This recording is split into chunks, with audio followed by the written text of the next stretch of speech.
Hello friends, welcome to the final segment from my series on the cholinergic system. In this segment, I'm going to talk about the nicotinic cholinergic genes and what's been found so far from genome-wide association studies about them. Bear in mind that genome-wide association studies are still in their infancy and we're learning more things every year. With that said, also note that there's a blog post that accompanies this video, which will have citations, extensive citations if you're interested. And also you can use to refer back if you wanted to check out something to learn about yourself online. So what I'd like to say about the genes, so first of all, to remind you, there are two assortments of nicotinic cholinergic genes called CHRNAs and CHRNBs, and they correspond respectively to the alpha receptors and the beta subclass of receptors. So broadly speaking, the CHRNAs have been tied to various lung diseases, including lung cancer, chronic obstructive pulmonary disease, as well as asthma. But in all cases, tied to smoking behavior. They have not been, and this has been researched, they have not been tied to these diseases when people are not smoking. The CHRNA7 gene, which corresponds to the alpha-7 receptor that we mentioned in our last video segment, that's a target of a couple of drugs, including SEN12333 and GTS21, is tied to schizophrenia. So this is quite interesting, and that's why it's being targeted by those drug analogs. One of the things I want to talk about in this video is this. Why are the CHRNA genes tied so much to lung disease, particularly in the case of smoking? The reason is this. You do not just have nicotinic cholinergic receptors in your brain and nervous system, but you also have many of them in muscle tissue as well as in your lungs. So the nicotinic cholinergic receptors are in the lungs as well.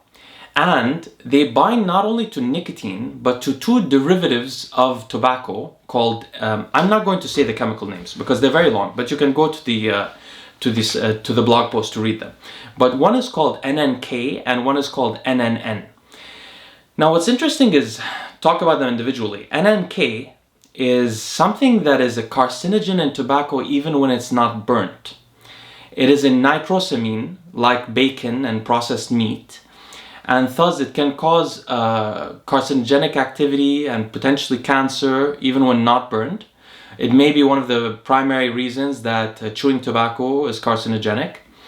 And what's scary about it is it has like 5,000 times the affinity for nicotinic cholinergic receptors in the lungs than nicotine does itself. So it binds very strongly to those receptors.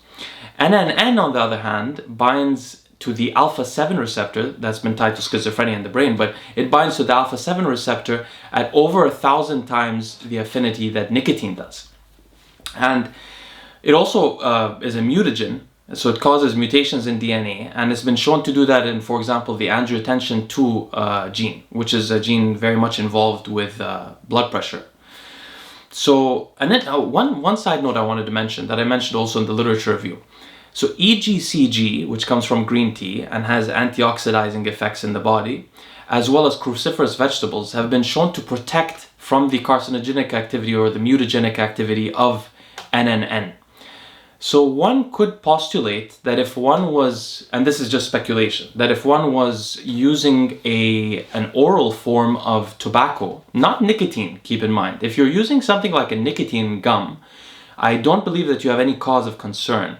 But if you're using something like snus, the Swedish tobacco, which has never been tied to oral cancer, by the way, unlike chewing tobacco, and it produces much less salivation and much less inflammation in the area from what we can see.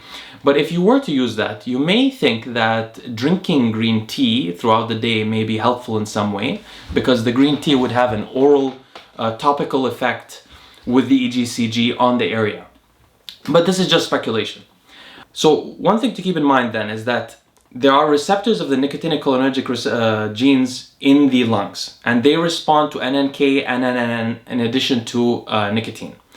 And because of their response to them, they are then tied to lung diseases which result from those two compounds. the genes act as oncogenes for lung cancer. Oncogenes are cancer-causing genes.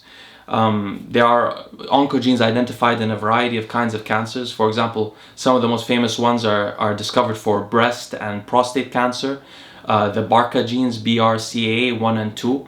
Well, in lung cancer, you could think of the nicotinic cholinergic genes as oncogenes as well, but only when people smoke. So the second thing that is interesting about these genes is their ties to addiction. And I won't go into too much detail on this subject, but what I would like to say is that they have been tied extensively to nicotine addiction, as well as to smoking severity, as well as even to pleasure on your first smoke when you're an adolescent. And this makes sense because the chemical compound, the addictive one, there are more than one addictive compound in cigarettes, but in nicotine, speaking of nicotine, it acts through the receptors. So clearly polymorphisms at the receptors will affect how much how much nicotine will affect the dopamine and the different things in the brain. Now, this is not necessarily a bad thing. But what is interesting is that these receptors have been tied to addiction in general. They've been tied to cocaine, both in a protective way and in a, I guess you could think of negative way in terms of increasing the severity of cocaine addiction. They've been tied to opiates, which again is interesting because, see, opiates and nicotine and cocaine all affect the dopaminergic system. But opiates also affect the opiate receptors, which is a separate subject that the others don't affect. And nicotinic cholinergic receptors have been, polymorphisms at the nicotinic cholinergic receptors have been tied to severity of opiate addiction as well. Finally, they've also been tied to ethanol addiction, to alcoholism. And they've also been tied particularly to binge drinking, which is, again, alcohol also affects the dopamine receptor, but it also affects the GABA receptor. Although I think it exerts the majority of its addictive, its tendency to cause people addictions through the dopamine receptors. Anyway, so this is a bit of a review for the interested people into the genes of the nicotinic cholinergic system. Generally, the research on these genes is more advanced than the research on the muscarinic cholinergic genes. And I think there is much more to be done, and I think we'll find that these polymorphisms at these genes which interact with basically our brain chemistry in general, because we know that the nicotinic cholinergic system affects a lot of other brain systems, including the monoamine systems and glutamate and GABA. So I think we'll find eventually that polymorphisms at these genes have profound influences on our cognitive architecture. Look forward to the final episode, in which I'm going to try to do a qualitative, informal review of the takeaways from this series of talks. I hope you've enjoyed this series and learned from it. Look forward to also a future series that I'm going to do on the serotonergic system.